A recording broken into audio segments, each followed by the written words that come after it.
Hi guys, this is a video from Cryptodata. Today we're starting a new video series, slightly different from our usual content.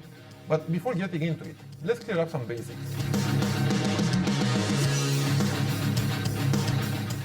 Nowadays, we're living in a digital era in which everything is heading towards work simplification through automatization. Therefore, this technology development and any succeeding upgrade is designed to keep up with people's needs and the society's evolution. The most important attribute of this development is speed. Everything in the world moves faster.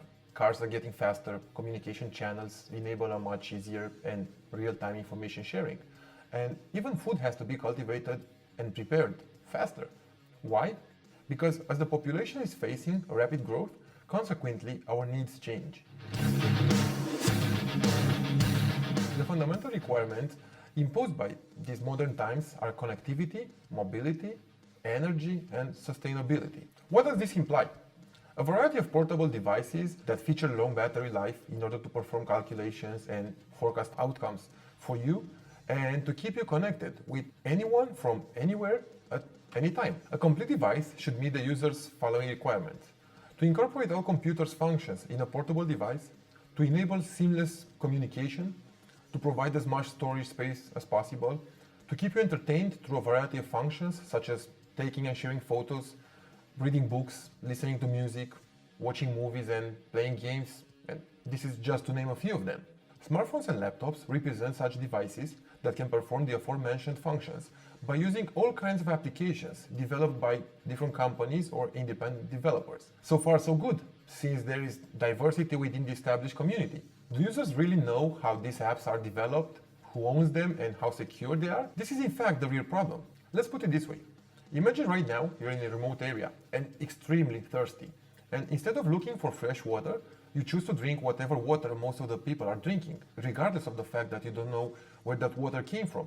It could be from a puddle, a recycling pond, or preferably from a clear spring. Well, I hate to break it to you, but most of the times it's never from a clear spring. You see? This is the big problem with these apps. People keep choosing them and using them just because of their good marketing. I could list and explain to you all the security shortcomings of these companies and apps that claim to be encrypted by using E2E, not to mention those who don't even bother to use this feature at all. What's really important is the users to become aware that their sensitive data is accessed, retrieved, and used both by the companies in questions and the hackers as well. This represents a serious matter because their security and integrity are compromised. Remember that I've mentioned in my last video, the user is both the customer and the product. To start with, I will cover the general characteristics on how these apps are actually developed, and only after we'll analyze them one by one.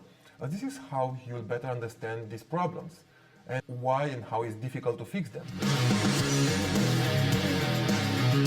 The first things to ask yourself when you want to develop and market a product are: why do we create the product? And what needs or wishes do we fulfill by creating this product? At this point, you're not yet concerned about how it will look like in its final form. Everything starts when analyzing those databases. Yep, those that users worldwide consider them to be harmless. How will this product be created? What is purpose? Following which pattern do we develop it? How do we start it?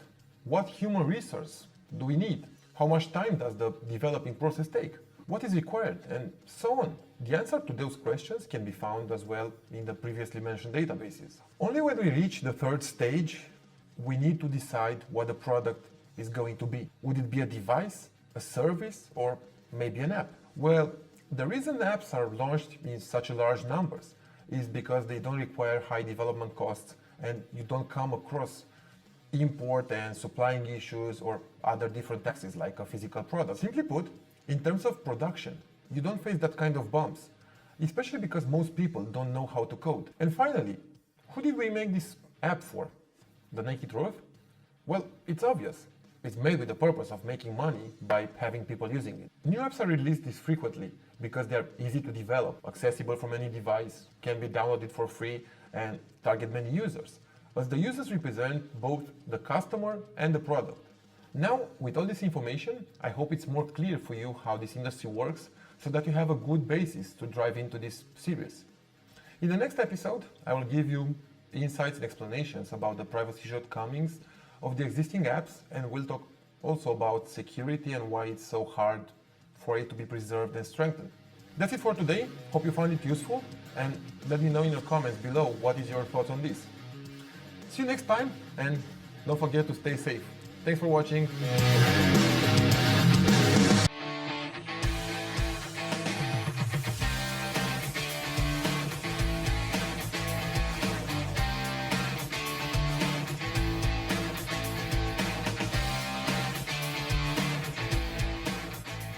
Hi guys, guess what?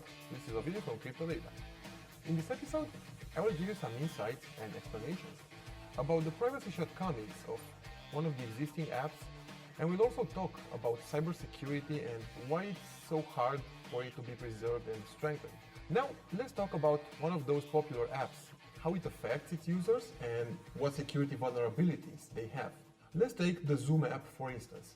Zoom became widely popular during the pandemic because every interaction moved online and it's been accessed by over 200 million users. From your standpoint, as a regular user, this app is a communication portal or channel between users worldwide. As from ours, let's say from the app developer standpoint, but also from the hackers or cyber terrorists standpoint as well. It's simply an access gate to all the users' information. Moreover, there are further related problems. The installation of such apps that grants root access to the user's device can be used as an advantage by hackers or even cyber terrorists, which, surprise, it's extremely dangerous, as you may know. The listed actions are possible without the users even being aware of.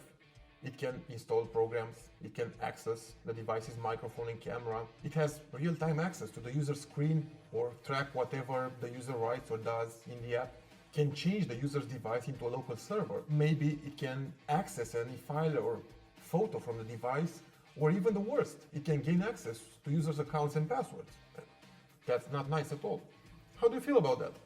Let me give you some examples of situations in which Zoom has effed up. Did you know it collects data from the user's device and sends it to Facebook, whether the user has a Facebook account or not, or if he has registered Zoom through a Facebook account or not? Recently, I read some news that Zoom app notifies Facebook when the user opens the app, and they most likely collect or store details such as user's device, credentials, cookies, or user behavior. And that is, in my opinion, a privacy violation. However, we don't know if Facebook takes advantage of these vulnerabilities and collects the data on its own, or Zoom makes profit out of the user's data collection. But even so, the problem is that the application accessed data without consent, collected it, and sent it further to other companies, if not even sold it. Secondly, it seems like they don't only work with Facebook, but with China as well. When it has been found out that they routed calls of non-Chinese users through China, their only justification was that it happened by mistake. By mistake, a justification that could pass by easily, mostly because of not many know or at least understand how this works. There is no way to send users' data to somebody or through a different server or path by accident. All this abusive behavior, it's only possible because the regular user doesn't have the proper programming knowledge. For most companies, privacy and security given by E2E encryption or P2P communication represents elements of a very good marketing campaign. Not anymore. It's easy to advertise the security of an app without backing it up with technology. The Zoom app has bragged about encrypted communication and secure transfers. Fun fact, this so-called encryption has never existed in the first place, but it's not like it matters since it has the possibility to grant unauthorized access in the user's device by its nature. Exactly as I told you before at the very beginning. After another security shortcoming being revealed, the company argued that only text messages are encrypted, not the video calls, and that's some sort of a kindergarten reason.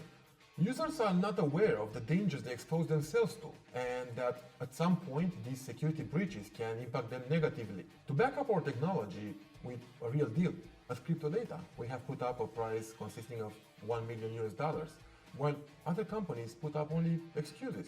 My team's main focus, as well as mine, is to protect our users' privacy. Therefore, because it's easier to prevent than to repair, we provide them all the necessary protection tools against the cyber attacks. For our approach to be efficient, we're using the most innovative security-oriented technologies, and we're actively involved in our users' cyber education, as the only way of maintaining a healthy ecosystem is by working together. The VOBP technology represents a security system, and it's integrated exclusively into our WISP app. This technology guarantees the communication encryption, be it via text, messages, voice calls, video calls, or even file transfers. When one develops an app or a security system, it needs to have a strong, unbreakable security from the very beginning. As far as I know, it's really difficult, if not impossible, to fix security shortcomings after the app in question is already accessed by many users with many domains of activity. As you work against the clock, and because a problem never comes alone, the app's architecture needs adjustment or changes. Thereby, bug after bug may occur. As this entails other vulnerabilities, you enter in a never-ending loop. Most of the companies rely on the fact that the majority of the users don't know how to code and are not concerned about the subject either. And this is how they continue to make profits. But who do you think is the most affected? You are, the user. I believe that through our technology and marketed products, we manage to provide solutions to those problems and challenge other companies to evolve and innovate as well. Moreover, I believe that the Impulse K1, due to its VOBP incorporated system, represents a new standard of users and data protection. And I mean it. That's it for today. Hope you found it useful, and please let me know in the comments below what are your thoughts on this. I'm curious how many of you are truly concerned about these security issues. See you next time, and don't forget to stay safe. Thanks for watching.